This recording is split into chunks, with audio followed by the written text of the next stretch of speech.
안녕하세요. 2024년 11월 3일 복된 주일 아침입니다. 오늘도 하나님 말씀 앞에 나오신 성도님들 주님의 이름으로 환영하고 축복합니다. 오늘은 다니엘 1장 1절부터 9절까지 말씀 함께 나누도록 하겠습니다. 제가 읽겠습니다. 유다 왕 여호야김이 다스린 지 3년이 되는 때 바벨론의 왕 느부갓네살이 예루살렘에 이르러 성을 에워쌌더니 주께서 유다 왕 여호야김과 하나님의 전 그릇 얼마를 그의 손에 넘기심에 그가 그것을 가지고 신할 땅 자기 신들의 신전에 가져다가 그 신들의 보물 창고에 두었더라. 왕이 환관장 아스브나스에게 말하여 이스라엘 자손 중에서 왕족과 귀족 몇 사람 곧 흠이 없고 용모가 아름다우며 모든 지혜를 통찰하며 지식에 통달하며 학문에 익숙하여 왕궁에 살만한 소년을 데려오게 하였고 그들에게 갈대아 사람의 학문과 언어를 가르치게 하였고 또 왕이 지정하여 그들에게 왕의 음식과 그가 마시는 포도주에서 날마다 쓸 것을 주어 3년을 기르게 하였으니 그 후에 그들은 왕 앞에 서게 될 것이라. 그들 가운데는 유다 자손 곧 다니엘과 하나냐와 미사엘과 아사랴가 있었더니 환관장이 그들의 이름을 고쳐 다니엘은 벨드사살이라고 하고 하나냐는 사드락이라고 하고 미사엘은 메삭이라고 하고 아사랴는 아벤느고라 하였더라. 다니엘은 뜻을 정하여 왕의 음식과 그가 마시는 포도주로 자기를 더럽히지 아니하리라 하고 자기를 더럽히지 아니하도록 환관장에게 구하니 하나님이 다니엘로 하여금 환관장에게 은혜와 긍휼을 얻게 하신지라. 아멘. 성도님들 한 주 동안 잘 지내셨습니까? 벌써 11월의 첫 번째 주일입니다. 이제 정말 2024년이 두 달밖에 남지 않았습니다. 한 해의 마지막을 주님 안에서 잘 마무리하시고 하나님께서 우리 각자에게 맡겨주신 그 부르심과 사명을 끝까지 잘 감당하는 저와 성도님들 모두 되시기를 주님의 이름으로 축원합니다. 지난 주일은 종교개혁 기념주일로 이 종교개혁 연합 예배를 하나님께 올려드렸는데요. 한 100여 명의 성도님들께서 오셔서 은혜 가운데 잘 마쳤습니다. 이 자리를 빌어 다시 한번 그 귀한 자리에 함께 동참해 주시고 또 섬겨 주신 모든 분들께 진심으로 감사의 말씀을 올립니다. 오늘부터는 다니엘 말씀을 몇 주 동안 나눠 보려고 합니다. 성도님들께서 잘 아시는 것처럼 이스라엘은 솔로몬 이후에 이 남과 북으로 나눠져서 남유다와 북이스라엘이라는 이제 두 나라로 지내다가 북이스라엘은 이제 아수르에게 멸망을 당하고 또 남유다는 바벨론에게 멸망을 당하고 말았습니다. 그런데 남유다가 이제 바벨론에 멸망당하는 그 과정이 바벨론이 남유다를 단 한순간에 이렇게 멸망시켰던 것이 아니라 세 차례에 걸쳐서 이 남유다를 침공하고 또 세 번에 걸쳐서 이제 포로들을 바벨론으로 끌고 갔습니다.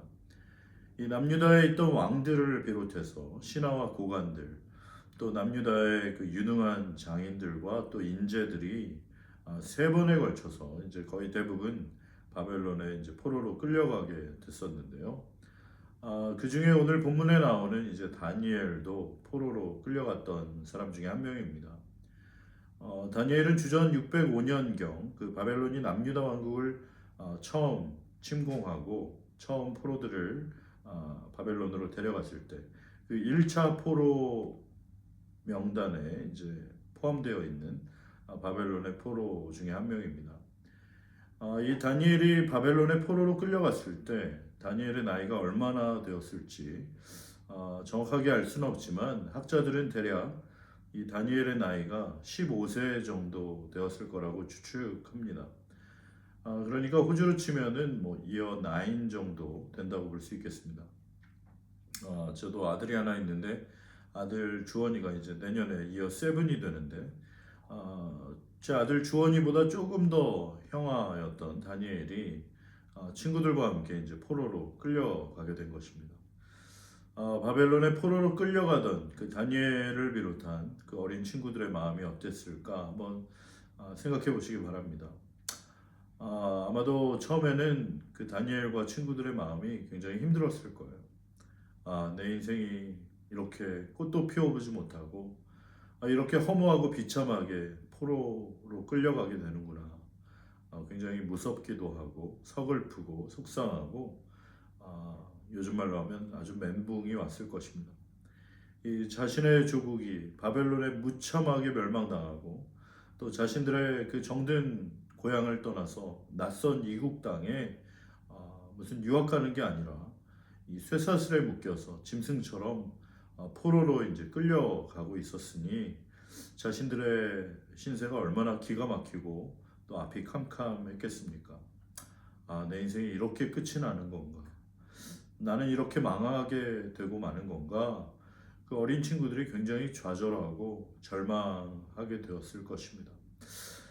그런데 여러분 어떤 일이 있습니까? 이 바벨론에 도착해 보니까 이 바벨론이 자신들의 상상보다 훨씬 대단한 나라였던 것이에요. 여러분 그 바벨론 제국은 우리가 잘 아는 눈부신 그 메소포타미아 문명을 이룩한 거대하고 대단한 제국이었습니다.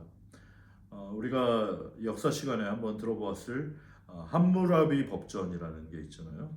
그 함무라비가 바벨론의 6대 왕이었습니다.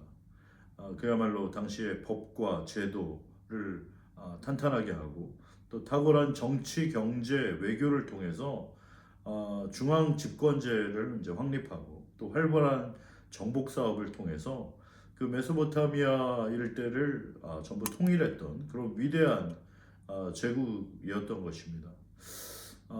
그리고 성경에 등장하는 그 느부갓네살 왕은 바벨론 제4왕조의 이제 대표적인 왕인데 모든 메소포타미아를 비롯한 팔레스타인 지역까지 정복하면서 그야말로 이 바벨론의 최고의 전성기를 누렸던 그런 막강한 초강대국이 바로 바벨론 제국이었던 것이에요.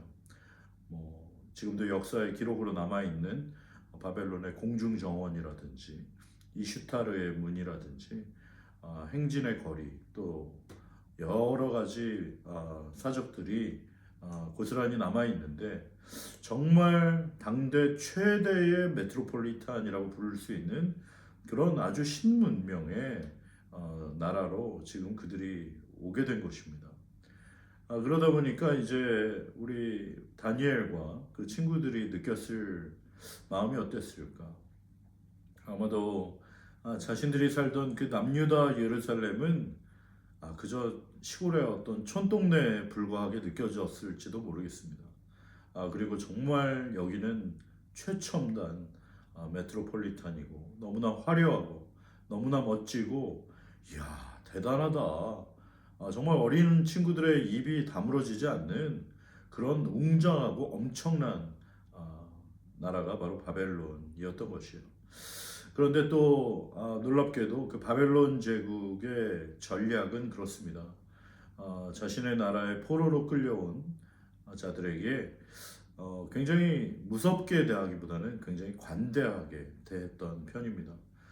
오늘 말씀 4절에 나오는 것처럼 흠이 없고 용모가 아름답고 모든 지혜를 통찰하고 지식에 통달하며 학문에 익숙하여 왕군에 설만한 소년들을 데려오겠고 그들에게 갈대아 사람의 학문과 언어를 가르쳤다라고 나옵니다. 그야말로 특별한 은혜를 베푸는 것이죠. 선별된 친구들을 발탁해서 그들에게 바벨론의 학문과 언어를 배우게 했습니다. 오늘날로 치면 아주 셀렉티브 학교에서 우수한 친구들에게 바벨론의 언어를 가르치고 당시의 그 최첨단 학문을 이제 배우게 하는 것이에요. 그러니까 정말 그 어린 친구들에게는 굉장히 어떻게 보면 그 바벨론에서 성공하고 출세할 수 있는 그런 기회의 장을 열어주게 되는 것이에요. 6절과 7절 말씀에 보면 그들 가운데 유다 자손 곧 다니엘과 하나냐와 미사엘과 아사리아가 있었는데 환관장은 그들의 이름을 고쳐서 다니엘은 벨드사살이라고 하고 하나냐는 사드락이라고 하고 미사엘은 메삭이라고 하고 아사리아는 아벳느고라고 했다라고 되어 있습니다. 마치 우리나라 일제 시대 때 창씨개명을 했던 것처럼 그 남유다에서 끌려온 그 어린 친구들의 이름을 히브리식 이름에서 바벨론식 이름으로 모두 개명을 해 주었던 것이에요. 여러분 아시는 것처럼 모든 이름에는 사실 뜻이 있습니다. 여러분의 이름에도 다 뜻이 있으시죠. 그 이름은 그 부모님들이 그 아이를 낳을 때, 그 아이를 갖게 되었을 때 그 부모님들의 기도와 또 기대와 바램이 그 이름 안에 담겨 있는 것이죠. 여러분 다니엘이라는 이름의 뜻을 아십니까? 그 다니엘이라는 이름은 하나님이 나의 재판관이시다라는 그런 뜻이에요. 다니엘의 부모님이 정말 하나님을 경외하는 사람으로서 자신의 아들 또한 하나님이 너의 재판장이심을 잊지 말라고 그런 의미로 다니엘이라고 이름을 지어줬는데 그 바벨론의 환관들이 다니엘의 이름을 바꾸어서 벨드사살이라고 바꿨다고 했습니다. 여러분 벨드사살이라는 말은 바벨론의 신인 그 벨이 너의 보호자다라는 그런 뜻이에요. 하나님이 나의 재판관이시다라는 이름을 아니야. 하나님 잊어버리고 이제부터는 벨이 너를 도와주는, 너를 보호하는 사람이다라는 그런 의미의 이름을 지어주는 것입니다. 또 하나냐라는 이름도 하나님의 자비라는 뜻인데 그것을 사드락이라고 바꿨다고 그랬죠. 그 사드락이라는 이름은 달의 신 아쿠의 명령이다라는 그런 뜻이고요. 또 미사엘이라는 이름도 하나님과 같은 자가 누구냐라는 그런 말인데 그것을 메삭이라고 바꿨다고 했습니다. 메삭 역시 달의 신 아쿠와 같은 자가 누구냐라는 그런 뜻이에요. 아사라는 말은 하나님께서 도우신다라는 그런 뜻인데 그것을 아벳느고라고 바꿨다고 했습니다. 아벳느고란 너는 느보의 신의 종이다라는 그런 뜻이에요. 그러니까 정말 그 어린 친구들의 이름을 바꾸면서 그들의 정체성을 완전히 싹 다 바꾸는 그런 작업을 했던 것이에요. 그리고 거기에다가 5절에 보면 왕이 지정하여 그들에게 왕의 음식을 먹게 하고 그가 마시는 포도주를 마시게 하며 날마다 쓸 것을 주어 3년을 기르게 하였으니 그 후에 그들은 왕 앞에 서게 될 것이라 라고 말하고 있습니다. 정말 그들에게 바벨론 왕인 느부갓네살이 특별한 특식을 제공하는 것입니다. 정말 그들이 남유다에서는 도저히 맛보지도 못했던 아주 산의 진미를 베풀어 주면서 누가 너를 먹이고 누가 너를 입히고 누가 너를 살게 하는가 그것을 세뇌시키는 것이죠. 그리고 그 모든 음식들은 다 우상들에게 제물로 바쳐졌던 것들인데 그것을 먹게 함으로써 결국에는 그 바벨론을 섬기고 또 바벨론의 우상들을 섬기는 그런 사람들로 키워갔던 것이에요. 그리고 저는 이번에 말씀 준비하다가 좀 충격적인 내용을 하나 발견하게 됐는데요. 고대 문헌을 살펴보면 이렇게 왕 앞에 서게 되는 소년들은 전부 거세를 당하게 된다는 것을 보게 됐습니다.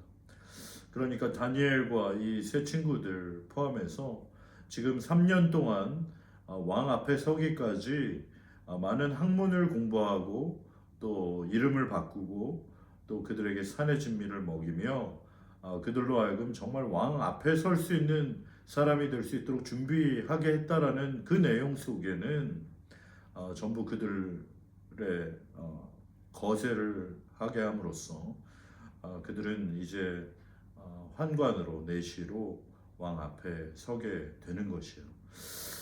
대부분의 학자들은 아마도 거의 99% 이상 확률로 다니엘 역시 이 15세 어린 나이에 거세를 당하게 됐을 거라고 확신합니다.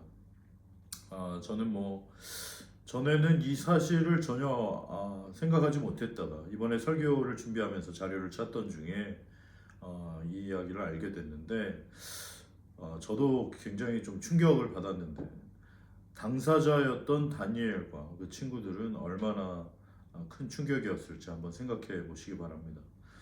정말 그들이 바벨론의 포로로 끌려온 것도 굉장히 그들의 인생에서 큰 변화이고 충격이었을 텐데 그 바벨론에 와서 이제 거세를 당하고 아무리 좋은 것을 먹고 아무리 좋은 학문을 배우고 아무리 왕궁에서 일을 하게 되는 그런 특별한 특권이 주어졌다고 할지라도 그들의 정체성은 유대인이고 또 이스라엘 백성으로 하나님의 선택받은 자녀라고 생각하고 있었는데 이제 그들이 그렇게 거세를 당하고 나니 어쩌면 그들의 인생은 더 이상 하나님과는 관계없는 하나님께 가까이 갈 수 없는 그런 부정한 사람이 되었다는 것을 스스로 받아들이기까지 얼마나 많은 갈등과 고민이 있었을까 그런 생각을 해보았습니다.